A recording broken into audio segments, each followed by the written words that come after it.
Hello everyone, let's start the video. So for this one, take the sheets as shown in the video, paste it very nicely. Now make a cute little smiley face on the between and then do it as shown in the video. It's done. For this one, take a clay and then make the balls out of it and start pasting it as shown in the video. Now take a paper cup and put some clay in it and attach it. It's done. For the next one, take a bottle and then cut it into half and then cover it with the net. Now do it as shown in the video, paste it very nicely. Now take a piece of a net and make the cuts out of it as shown in the video and attach it with the help of a glue gun. Then paste the eyes and nose. Now take a stick and attach it nicely. Now take a fairy lights and it's done. For the next one in the video, take the bottom of the bottle and then put the strings in it. Now take a sheet and fold it nicely, cut it and then paste it all over the bottle as shown in the video. Now take another sheet and make a cutout of it as shown in the video and then make the lines out of it. Then start pasting it all over the bottle as it will start looking like this. Open it nicely and it's all done.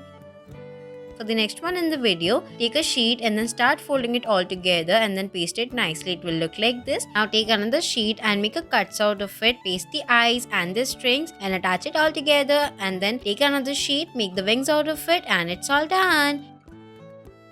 For the next one, take a sheet and then attach it all together very nicely. Now make a face out of the another sheet. Now attach it all together as shown in the video and your penguin is all done. It's cute, right?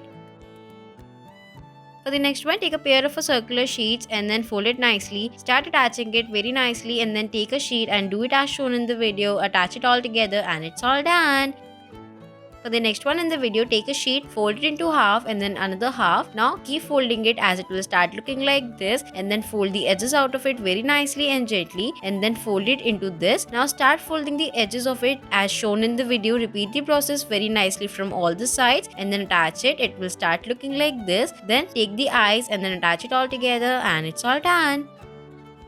For the next one, take a eggshell and then with the help of a scissor, start cutting it very nicely. Now take a tissue paper and put it inside the egg, put some water and then take a semicircle sheet and draw the doodles around it. Attach it very nicely. Now take a clay, make the small balls out of it and then do it as shown in the video. Paste it very nicely and it's all done. For the next one in the video, take a sheet and then fold it into half and then another half, open it nicely and start folding the edges of it as shown in the video and then it will start looking like this. Now repeat the process from both the sides and then start folding the edges again itself. It will start looking like this. Now paste it very nicely and gently until it will start looking like this. Then paste the strings and it's all done. It is cute, right? Thanks for watching.